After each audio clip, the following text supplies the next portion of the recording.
Bonjour à tous, je m'appelle Dato, bienvenue sur Dato Boxing. Les potos de Dato, c'est les premiers mots que j'ai dit, c'est sur YouTube. Il est 6h30 du matin, j'ai pas prononcé un mot aujourd'hui encore. Les premiers mots, c'est à vous sur YouTube. Je me réveille comme ça. Comme ça. Je dis, qu'est-ce qui m'arrive, tu vois? Qu'est-ce qui m'arrive? Et je me rappelle que hier, j'ai regardé, je suis tombé sur une conférence de presse de rêve.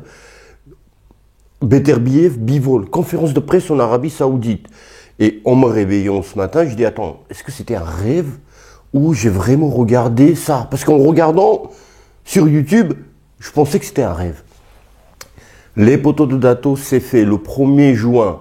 Beterbiev Bivol, c'est officiel. J'ai déjà fait des vidéos ou une vidéo comme quoi ce combat va pas voir le jour. Parce que tout était fait pour qu'on n'y croit pas. Mais apparemment, c'est officiel. Mais maintenant, c'est pas encore fait. Mais on va voir. Les potos de Dato, je tremble. Franchement,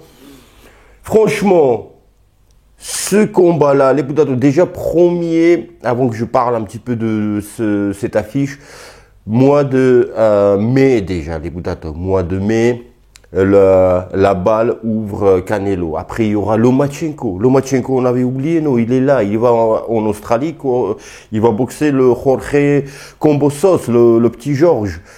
Ensuite, il y aura d'autres combats, d'autres belles affiches. Il y aura Fury, Usyk, le combat qui va être annulé. Je vais faire la vidéo et vous allez voir, les Boudatos, mes arguments.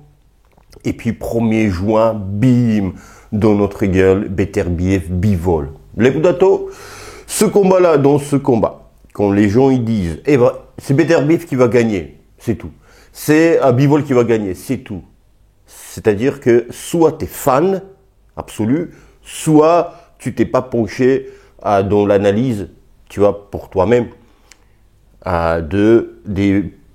des poids forts et poids faibles de ton adversaire. Parce qu'en fait, on a d'un côté Beterbiev qui est meilleur dans la boxe d'avancer, d'être rouleau compresseur, donc boxeur offensif, c'est le meilleur boxeur dans ce genre-là, dans sa catégorie. On a de l'autre côté le boxeur qui tient en distance, qui se déplace sur les jambes, il a une sensation de distance, le timing, il est meilleur dans ce domaine. Et donc les deux meilleurs. Quelqu'un qui avance, il est meilleur dans ça, et quelqu'un qui recule, il est meilleur dans ça. Et qui va gagner? Les Boudatos. Donc, franchement, ils sont meilleurs. Donc, tu sais pas. Soit, les Boudatos, ça peut être l'un qui gagne et l'autre, et aussi de l'autre côté, Beterbiev qui gagne ou Bivol. Alors, c'est bidon que ce que je vous dis. Bien sûr, il y en a soit un, soit l'autre qui va gagner. Mais pourquoi je dis ça? Parce que rappelons-nous, Frazier, Mohamed Ali, est-ce que ça va être comme ça? Les meilleurs de l'époque, boxeurs offensifs, Frazier, et meilleurs qui se déplaçaient et tenaient les boxeurs en distance, Mohamed Ali. Et Mohamed Ali se fait envoyer au tapis. Ou ça va être De La Hoya contre Julio César Chavez, pour les anciens, ou pour les jeunes, YouTube existe. Meilleur, celui qui boxeur offensif, Julio César Chavez, qui se fait mais tabasser par De La Hoya. Donc, faut rentrer bien sûr dans l'analyse, et même l'analyse est compliquée. On peut dire ce qu'on veut. On n'est pas encore là dans cette vidéo. C'est juste une vidéo présentation de mes émotions. Les potos de Dato, ce combat, il nous amène vers quand tu commences à analyser, vers les points d'interrogation. Parce que ce combat-là, c'est comme théorème de Poincaré. C'est un théorème de mathématiques qui n'était pas résolu, on dit ou résolu depuis plus de 100 ans, je crois, ou plus. Et puis il y a des années 2000, il y a un Russe, Grigory Pellerman, je vous conseille le documentaire sur lui, quelqu'un qui a refusé $1 million parce qu'il a résolu le théorème. Et donc, avant qu'il résout ce théorème, bah, avant lui, il y en avait beaucoup qui étudiaient et voulaient trouver les réponses et résoudre cette théorème. Mais tu sais, tu calcules, c'est mathématique, tu vois, pendant des heures ou des jours, etc. Et tu arrives à la fin vers point d'interrogation. Il y a une impasse. Pareil, ce combat-là, quand tu commences à analyser rien que 5 minutes comme ça, vite fait, eh ben, tu arrives à une impasse. Mais parce que Beterbiev, si Bivol, il se déplace, etc., il fait son Beterbiev, eh ben, tu sais que il fait son, Bivol, et tu sais que Beterbiev a déjà combattu des boxeurs comme ça. Et il les a toujours coincés, il y a toujours eu un moment où il les a cassés, tu vois. Il les a envoyés au tapis. Je vous rappelle, Beterbiev, 20 combats, 20 victoires, 20 KO. 20-20 les Poudatou. Ratio, 20 combats, 20 KO. Bivol, 22 combats, 11 gagnés par KO. Les deux invaincus. De l'autre côté aussi, Bivol, il a beaucoup boxé avec beaucoup d'adversaires qui avançaient sur lui, qui frappaient fort. Et ben, il s'en est toujours sorti. Et très bien sorti.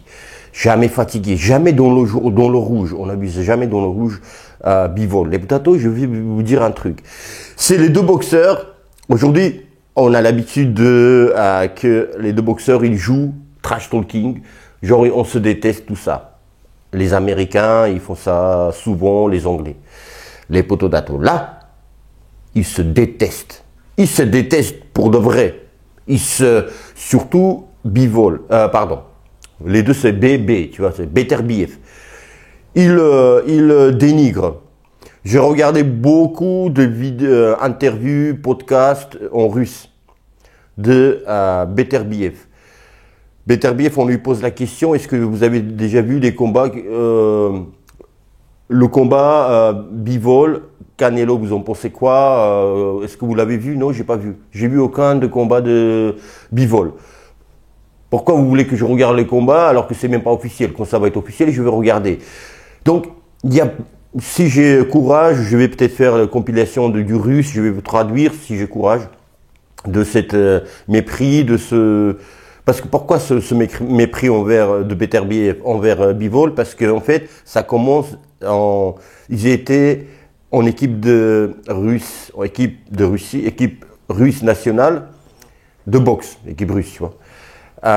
Et Beterbiev déjà était installé, était une star, si vous voulez, et Bivol arrive après.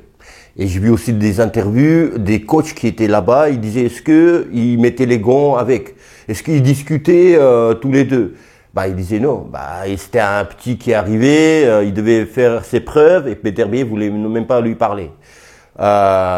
Aussi, je me souviens plus si c'est Beterbiev qui a dit ou les entraîneurs de l'équipe nationale à l'époque des deux boxeurs quand ils étaient en équipe nationale, ils disaient est-ce qu'ils ont tourné ensemble en sparring?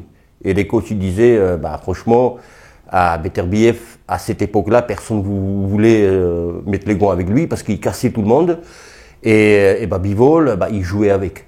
Enfin, Beterbiev, il appuyait pas ses coups, même si apparemment Bivol, il est très dur au sparring. Il te casse. Il n'y a pas sparring doucement, je te touche, il casse. Et apparemment, il était très gentil avec Bivol, mais c'était à l'époque, les Poudatou. À l'époque. Je vous parle des années 2010. Tu vois, 2010. Donc il y a un trop grand mépris. Rien que le mot Bivol, il a l'allergie depuis des années. Tu vois, tout de suite, c'est comme s'il s'énerve, il ne veut pas écouter. Mais rien que conférence de presse aussi, Bivol il parlait, il était sur son téléphone ou je sais pas ce qu'il faisait, Beterbiev. Tu vois, genre qui es-tu mec et qui est moi? Tu vois, genre voilà, il y a ce mépris là. Et puis Bivol, en voyant que Beterbiev il se comporte ainsi, et lui aussi il rentre dans le jeu, il dit lui j'ai pas vu ses combats, tu vois, voilà, il répond pareil, et depuis des années aussi, Beterbiev il dit c'est lui qui veut pas signer le contrat. pour faire le combat. Bivol, on me pose la question, mais c'est un bon jeu, une bonne guerre, tu vois. C'est lui qui veut pas signer, non, c'est lui qui veut pas signer. Donc, il se déteste véritablement. Il n'y a pas de, tu vois, il se déteste. Comme Fury Usyk, il se déteste vraiment. Fury, jusqu'alors, il a détesté aucun de ses adversaires. Il a fait trash talking, il a joué pour promouvoir les combats. Il sait très bien le faire, vous le savez. Mais Usyk, il le déteste. Rien que si quand vous avez vu la tête contre tête, dernier mot, Usyk Fury, mais c'était vraiment, c'est comme c'est deux ennemis, tu vois, genre, voilà, ça se trompe pas. Bivol, Usyk, pareil. Après, c'est des Russes, donc il n'y a pas de, on touche pas les mamos en Russie, et toute l'Union soviétique, mais on parle Russie, les deux sont russes, on touche pas les mamans, les sœurs, la famille, donc il n'y a pas voilà, il n'y a pas ça, même si tu veux trash talker, mais tu touches pas la famille. Et donc, ils sont assez réservés tous les deux, mais assez haineux, ils se détestent tous les deux. Surtout Beterbiev, mais maintenant, si Beterbiev le déteste, Bivol, il est obligé aussi pas l'aimer, ou détester, je ne sais pas. Mais en tous les cas, sur les chaînes russes, ça parle beaucoup de ça, il y a des extraits et tout ça. Voilà, que regardez à quel point Beterbiev, il est méprisant et déteste les trucs. Voilà.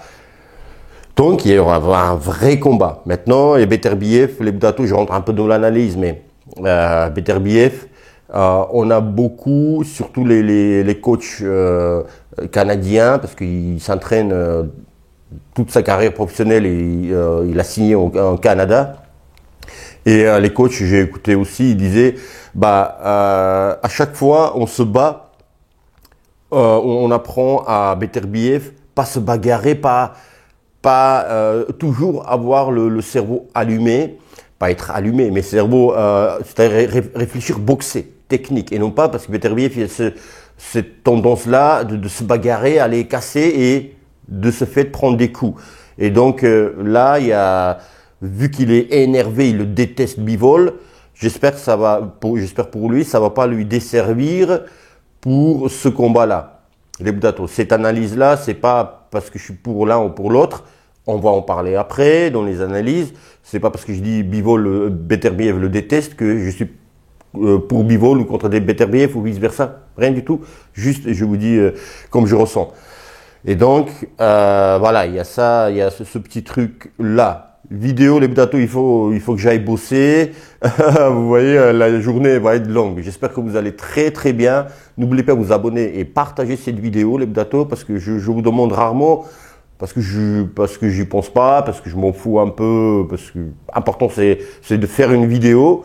Et quand je me souviens, je vous dis abonnez-vous, partagez cette vidéo si vous êtes abonné sur vos réseaux. On a tous des réseaux aujourd'hui. Voilà, parce que j'ai enlevé ma casquette. Voilà, aujourd'hui, je vous montre, je suis chauve. Voilà, jusqu'alors, vous pensiez que j'ai des cheveux. Voilà, tu vois, je vous ai avoué. Donc c'est quelque chose de il faut, hein. Je vous dis à bientôt, à très très bientôt, les Budato. Et bim! Attends, il y a un truc qui allait pas là. J'ai raté un truc, attends. Comment je finis des vidéos? Les Budato, je vous dis à bientôt. À très très bientôt. Et bim! Dans la gueule. Beterbiev et Bivol aussi cette fois-ci. Pourquoi? Juste comme ça, cette fois-ci. Je vous aime, prenez soin de vous et de vos proches.